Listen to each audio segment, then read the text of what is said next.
ನಮಸ್ಕಾರ. ಸರಸ್ವತಿ ಹೇಗೆ ನದಿಯಾಗಿ ತಾನು ಅವತರಿಸಿದಳು ಎಂದು ಹೇಳುವುದಾದರೆ, ಒಮ್ಮೆ ಬ್ರಹ್ಮನ ತಪ್ಪಿನಿಂದಾಗಿ ಭೂಮಿಯ ಮೇಲೆ ನೈಸರ್ಗಿಕ ಕೋಪ ಉಂಟಾಗಿ ಅನೇಕ ಜೀವರಾಶಿಗಳು ನಾಶವಾದಾಗ ಈ ಪಾಪಕ್ಕೆ ತಾನೇ ಏನು ಮಾಡಬೇಕು ಎಂದು ಅವನು ವಿಷ್ಣುವನ್ನು ಕೇಳಿದಾಗ, ನೀನು ಭೂಮಿಯ ಮೇಲೆ 1000 ಅಶ್ವಮೇಧ ಯಾಗವನ್ನು ನಡೆಸು, ಅಥವಾ ಪುಣ್ಯ ಭೂಮಿಯಲ್ಲಿ ಒಂದೇ ಯಾಗವನ್ನು ನಡೆಸು, ಆಗ ನಿನ್ನ ಶಾಪ ಕರಗುತ್ತೆ ಎಂದು ವಿಷ್ಣು ಹೇಳುತ್ತಾರೆ. ಆದರೆ ಈ ಯಾಗವನ್ನು ಬ್ರಹ್ಮ ಒಬ್ಬನೇ ನಡೆಸುವ ಹಾಗಿರಲಿಲ್ಲ. ಸತಿಪತಿ ಇಬ್ಬರು ಸೇರಿ ಯಾಗ ನಡೆಸಬೇಕು. ಅದಾಗಲೇ ಸರಸ್ವತಿಯೊಂದಿಗೆ ವಿವಾಹವಾಗಿತ್ತು. ಈ ಯಾಗಕ್ಕೆ ಲಕ್ಷ್ಮಿ ಮುಂತಾದವರನ್ನು ಆಹ್ವಾನಿಸಲು ಸರಸ್ವತಿ ಹೋಗಿದ್ದಳು. ಯಾಗದ ಸಮಯಕ್ಕೆ ಆಕೆ ಬರದಾದಾಗ ಬ್ರಹ್ಮನು ಗಾಯತ್ರಿಯನ್ನು ವಿವಾಹವಾಗುತ್ತಾನೆ. ಇಬ್ಬರೂ ಸಹ ಯಾಗದಲ್ಲಿ ನಿರತರಾಗುತ್ತಾರೆ. ಆಗ ಅಲ್ಲಿಗೆ ಬಂದ ಸರಸ್ವತಿಯು ಬ್ರಹ್ಮನು ಬೇರೊಬ್ಬಳನ್ನು ವಿವಾಹವಾಗಿರುವುದನ್ನು ಕಂಡು ಕೋಪಗೊಳ್ಳುತ್ತಾರೆ.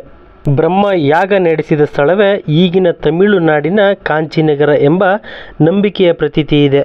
ಆ ಸ್ಥಳವನ್ನು ಪುಷ್ಕರ ಎಂದು ಸಹ ಕರೆಯಲಾಗಿದೆ.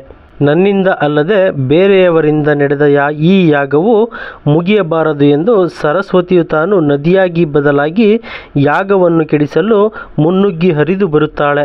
ಇದರಿಂದ ಬ್ರಹ್ಮನು ವಿಷ್ಣುವಿನ ಮೊರೆ ಹೊಕ್ಕಾಗ ವಿಷ್ಣು ದುಮ್ಮಿಕ್ಕಿ ಹರಿದ ಸರಸ್ವತಿಯನ್ನು ಪಾದದಡಿಯಲ್ಲಿ ಮೆಟ್ಟಿ ನಿಲ್ಲುತ್ತಾನೆ. ತಾನು ಎಷ್ಟೇ ಶಕ್ತಿವಂತಳಾದರೂ ವಿಷ್ಣುವನ್ನು ಮೀರಿ ಹೋಗಲು ಸಾಧ್ಯವಾಗುವುದಿಲ್ಲ. ಹೀಗಾಗಿ ಆಕೆ ಬತ್ತಿ ಹೋಗಿ ನೆಲದ ಒಳಗಡೆ ಹರಿಯಲು ಶುರು ಮಾಡುತ್ತಾಳೆ. ಕೊನೆಗೆ ಆಕೆಯನ್ನು ಸಂತೈಸುವ ಬ್ರಹ್ಮನು ಆಕೆಯ ಜೊತೆಯಲ್ಲಿ ಯಾಗವನ್ನು ಕ್ಷೇಮವಾಗಿ ಮುಗಿಸುತ್ತಾನೆ. ಯಾಗದ ಸಮಯದಲ್ಲಿ ವಿಷ್ಣುವು ವರದರಾಜವಾಗಿ ತಮ್ಮ ಇಬ್ಬರ ಮಡದಿಯರ ಜೊತೆ ಪ್ರಸನ್ನನಾಗಿ ಅವರನ್ನು ಆಶೀರ್ವದಿಸುತ್ತಾನೆ. ಯಾಗ ನಡೆದ ಸ್ಥಾನದಲ್ಲಿ ಶ್ರೀ ವಿಷ್ಣುವು ವರದರಾಜನಾಗಿ ನೆಲೆಸುತ್ತಾನೆ. ಈ ಪುಷ್ಕರಕ್ಕೆ ಬರುವ ಭಕ್ತಾದಿಗಳ ಇಷ್ಟವನ್ನು ನೆರವೇರಿಸುತ್ತಾ ಬಂದವರನ್ನು ಹರಸುತ್ತಾನೆ ಎಂಬ ಪ್ರತೀತಿ ಇದೆ. ಕಾಂಚಿಯಲ್ಲಿ ಇಂದಿಗೂ ವರದರಾಜನ ದೇಗುಲವಿದೆ.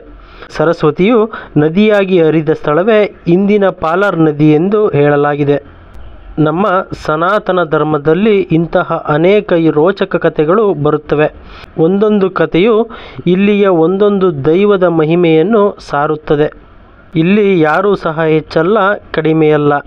ಹಿಂದೂ ಮತದ ಮುಕ್ಕೋಟಿ ಉಲ್ಲೇಖಗಳು ಬರುತ್ತದೆ. ಇವರೆಲ್ಲರಿಗೂ ಅವರದೇ ಆದ ಶಕ್ತಿ ಇದೆ.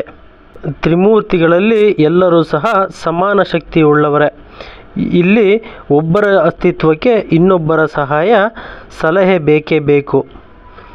ಇಂತಹ ಹೆಚ್ಚಿನ ಮಾಹಿತಿಗಳಿಗಾಗಿ ಲೈಕ್ ಮಾಡಿ, ಶೇರ್ ಮಾಡಿ. ಮತ್ತಷ್ಟು ವಿಡಿಯೋಗಳಿಗಾಗಿ ನಮ್ಮ ಚಾನಲನ್ನು ಸಬ್ಸ್ಕ್ರೈಬ್ ಮಾಡಿಕೊಳ್ಳಿ.